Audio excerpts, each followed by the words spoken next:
Il y a un verset aussi, vraiment. 1 Corinthiens 9, verset 27. Donnez-moi 27 d'abord.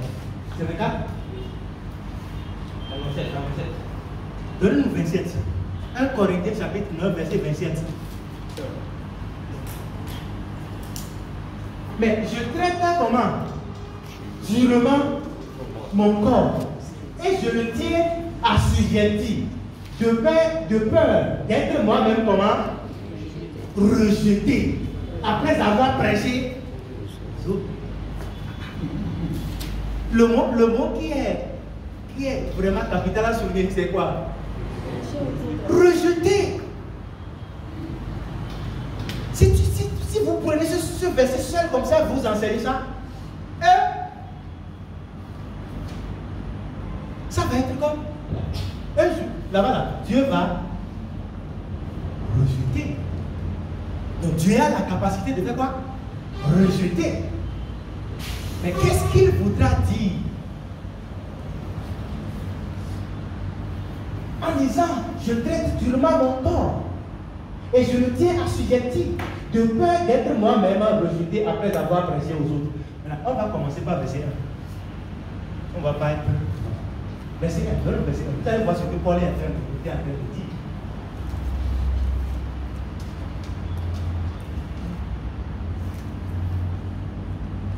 Ne suis-je pas libre?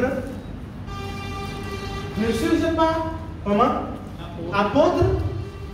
N'ai-je pas vu Jésus notre Seigneur? N'êtes-vous pas mon œuvre dans le Seigneur? Il a dit quoi? Ne suis-je pas libre? Libre de faire quoi? Tout ce qu'il veut. Il était comment? Libre de faire tout ce qu'il veut. On va commencer par là. Oui, suite. Si pour d'autres, je ne suis pas apôtre, je le suis au moins pour vous, car vous êtes le sceau de mon apostolat dans le Seigneur. Oui. C'est là ma défense contre ceux qui m'accusent. Oui. N'avons-nous pas le droit de manger, de boire? Il avait quoi? Le droit de faire quoi? De manger et de boire, c'est-à-dire d'aller buvette dans bar, restaurant, nightclub, boîte de nuit, et de faire, de boire, de manger, de boire. Mais il avait cela, il pouvait le faire. Mais il lui disait, n'avons-nous pas le droit de mener avec nous une soeur qui soit notre femme? Et regardez comme font les autres apôtres. Et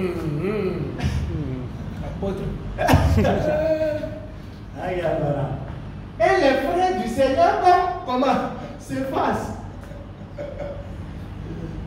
Il disait qu'il avait le droit aussi de choisir parmi toi, bravo. Il a choisi, prend comme il veut. Mais il voudrait montrer en fait le niveau de sa autodiscipline. Jusqu'à même femme, cette discipline-là. Comment ça va? Ou bien, est-ce que moi seul et Barnabas, nous n'avons pas le droit de ne point travailler?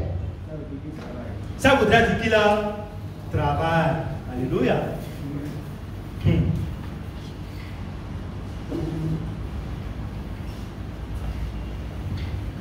Oui, jamais faire le service militaire. Oui, jamais. Qui jamais fait le service militaire à ses propres frères? Qui est-ce qui plante une vigne et n'en mange pas le fruit? Qui est-ce qui fait paître un troupeau et ne se nourrit pas du lait du troupeau, etc., etc.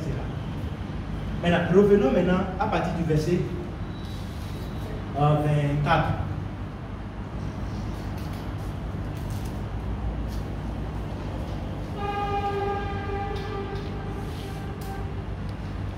Ne savez-vous pas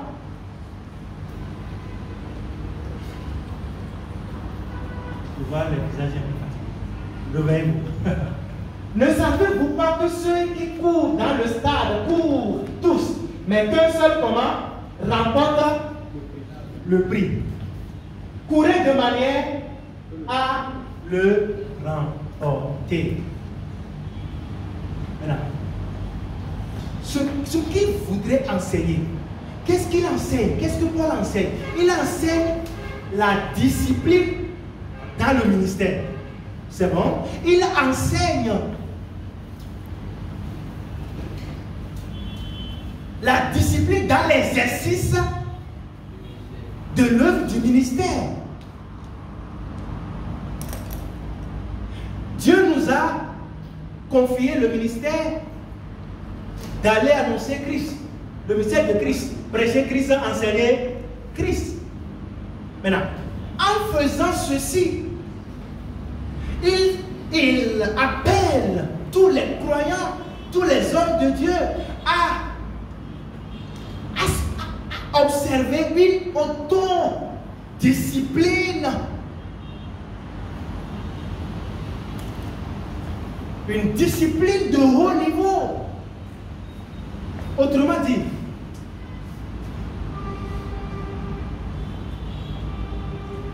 empêcher la chair de se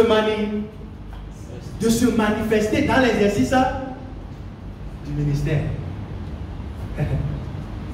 Maintenant, il a donné l'exemple de athlétisme. Donc, toujours le verset 24. Ne savez-vous pas que ceux qui courent dans le stade courent tous? Ils courent comment? Tous. Supposons qu'on met 3 personnes ici maintenant, on dit courez ici pour aller là-bas. Eux tous vont courir, non? Oui. Maintenant, s'il y avait un prix, combien de personnes vont y aller? Et c'est les 3. Une seule personne. Maintenant, qu'est-ce qui doit pousser les 3 personnes à faire effort? Hein? Le prix. Donc, la raison pour laquelle Paul était en train d'observer plutôt une discipline, de s'autodiscipliner dans l'exercice du ministère, c'est pour faire quoi? Pour le prix. Maintenant, le prix ici, c'est quoi le prix? Le prix ici, ce n'est pas le salut. Est-ce que vous allez dire que Paul n'était pas sauvé? Quand il écrivait, quand il enseignait ça à l'église, est-ce qu'il n'était pas sauvé? Il n'était pas croyant. Maintenant, s'il est croyant, s'il a le salut, donc cela veut dire que le prix dont il était en train de parler diffère du salut. Donc, le salut n'est pas un prix. Le salut n'est pas une récompense après un effort fourni. Mais le salut est un don. Alléluia. Le salut, c'est un cadeau. Le salaire du péché, c'est la mort. Mais le don gratuit de Dieu, c'est quoi? La vie éternelle où? En Jésus-Christ. C'est-à-dire le salut. Le don gratuit de Dieu, c'est le salut. Le salut est un don. Ce n'est pas une récompense. L'ouvrier mérite quoi? Son salaire. L'ouvrier, c'est-à-dire qu'il a travaillé. Il a travaillé. Donc, le prix dans le verset, ce n'est pas le salut comme on entend parler. Non, c'est juste la récompense, rémunération. Je regardais lors de la semaine la Coupe du Monde d'athlétisme. C'est bon? Coupe du Monde d'athlétisme. Ce n'était pas facile. En matière de volleyball. Et c'est Kenya. Ça, c'est entre parenthèses. C'est Kenya qui a gagné. Et regardez le prix. Le prix, c'est terrible. Coupe du monde. Avant d'atteindre ce niveau-là, est-ce que Ils seront en train de, vous allez voir, chaque matin manger gari. C'est bon? Vous allez les voir vraiment balader dans les boîtes de nuit. Ils vont, Coupe du Monde, boîte de nuit, etc., etc. Est-ce qu'ils pourront y arriver? C'est le travail dur.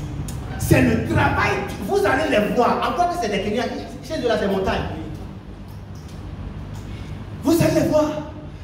Travailler. Quand vous les voyez, vous allez voir. Ah, ça, ceux-là ont travaillé. Mais c'est plusieurs équipes. Mais au finish, c'est une seule équipe qui a remporté quoi? La Coupe du Monde. Donc Paul parlait d'un prix. Cela voudrait dire quoi? Il y a un prix pour l'exercice du ministère. C'est-à-dire quoi? Quand vous prêchez, quand vous annoncez Christ, vous annoncez Christ, vous enseignez Christ, il y a un cadeau. Il y a une rémunération. À part quoi, le salut que nous avons reçu gratuitement, il y a une récompense. Comme nous enseignez ça. Si vous êtes embauché quelque part, vous travaillez, on vous paie. Qu'en est-il de Dieu? Est-ce que Dieu serait ingrat? On ne comprend pas. Homme de Dieu. Est-ce que Dieu peut être ingrat? Ce n'est pas de sa nature. Alléluia. Et donc nous sommes tous appelés à prêcher, à enseigner Christ. Dans l'objectif, pas seulement d'amener les hommes à Christ, mais aussi, on sait qu'un jour, le premier du Bénin au bac est admis, non? Avec forte moyenne. Combien, s'il vous plaît? Vous avez une notion? Vous rappelez 18 et quelques. C'est bon?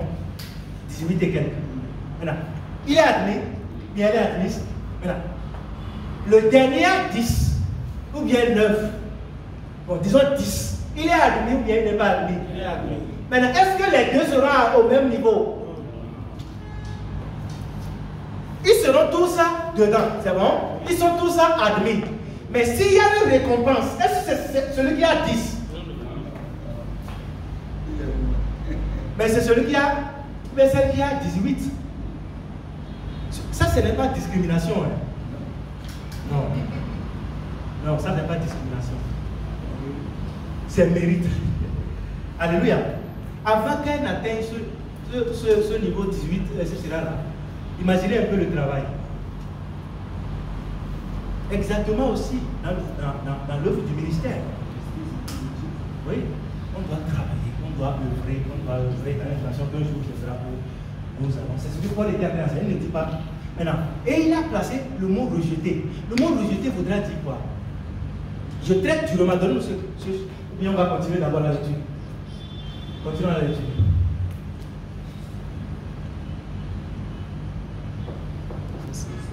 Tous ceux qui combattent s'imposent toute espèce d'abstinence.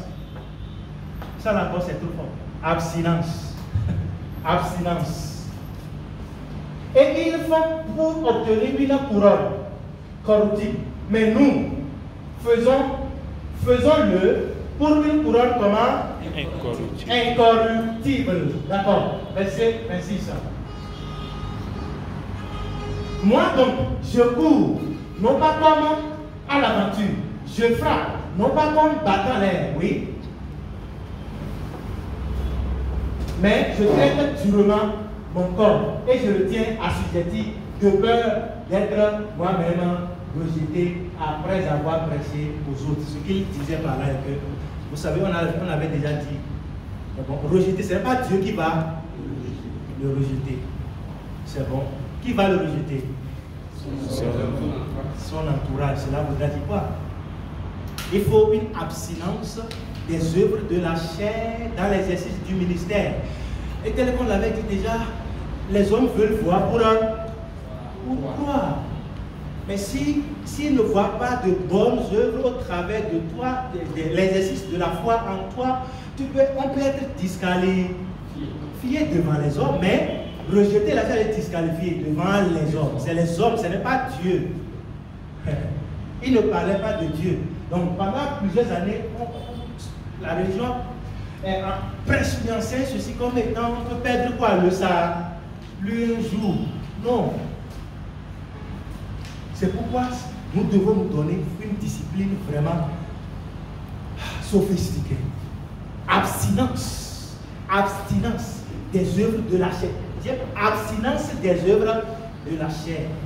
Dans l'exercice du ministère. Donc c'est ce que vous êtes appelés à faire, c'est ce que nous sommes appelés à faire, à nous auto-donner des disciplines. Et c'est ce qui s'observe au travers de chacun de nous, au puissant de Jésus. Amen.